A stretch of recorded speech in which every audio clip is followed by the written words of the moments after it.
लो के भयो कस्तो मूर्ख रहेछ मर्नु भएर त्यहाँबाट गयो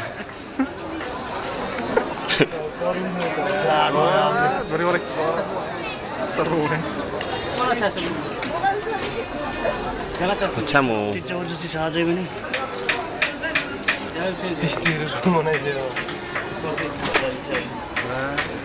कस्तो स्लो मोसन है एकदम स्लो है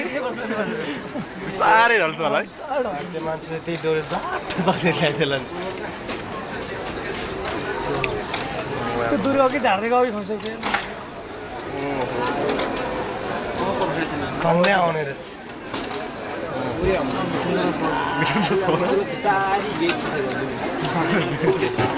बाबा